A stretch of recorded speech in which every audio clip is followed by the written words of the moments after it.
Nalazimo se u galerijskom prostoru ustanove za izradu tapiserija Atelje 61 i upravo ova 60 jedinica bi trebala naravno odmah da vam referiše da smo nastali 1961. godine, od kada baštinimo, konzerviramo, negujemo i popularišemo isključivo modernističku i savremenu tapiserijsku umetnost. Šta bi to trebalo da znači? To bi trebalo da znači u pogledu istorije umetnosti da smo sarađivali sa umetnicima koji su svoje stvaralačke prakse ostvarivali 60-ih, 70-ih, 80-ih i naravno danas sa savremenicima, koji su bilo buduće generacije umetnika koje nam dolaze, što je saradnja koju ostvarujemo sa fakultetima primenjenih umetnosti i fakultetima likovnih umetnosti, odnosno akademijama umetnosti različitih profilacija i odseka. U nacionalnoj zbirci tapiserija Ateljeja 61, a države Srbije, grada Novog Sada, ima preko 310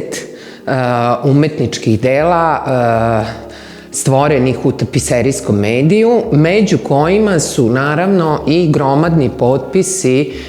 jugoslovenskog i srpskog modernizma, važnih za istoriju razvoja ovog medija, koji je upravo i započeo negde u profesionalnom smislu sa nastankom ove institucije. Dakle, u pitanju su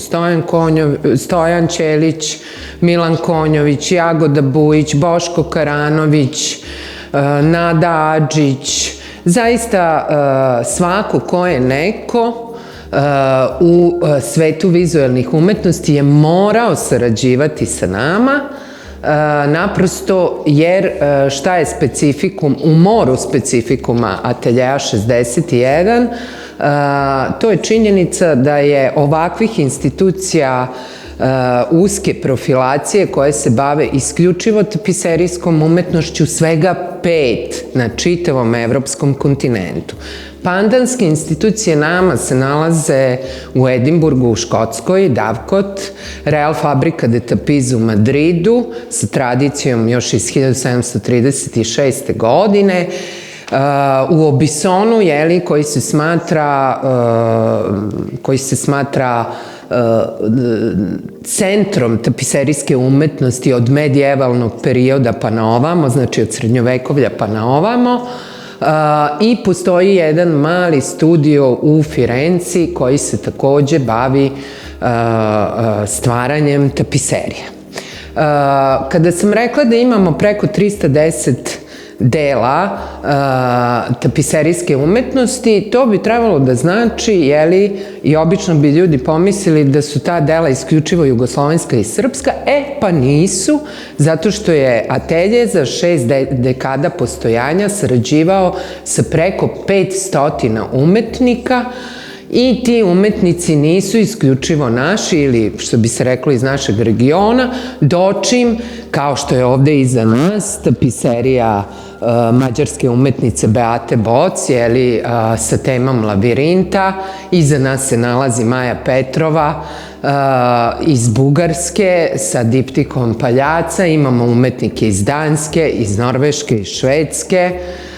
odnosno njihova dela, da tako kažem, Sjedinjenih Američkih Država, Francuske. Zaista impozantan je broj umetnika koji je sarađivao sa nama, jer vi kad kažete 500 umetnika, a znate da se jedna tapiserija izrađuje od 6 meseci do 3, 4, 5 godina, u zavisnosti od toga koliko je kompleksno prevođenje kartona za idejno rešenje tapiserije u samu tapiseriju. Dakle, od toga zavisi, onda razumete koliko je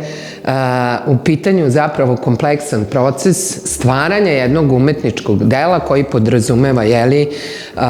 da naši majstori, specijalisti umetničkog tkači, dakle, iz produkcije Ateljeja 61, prevode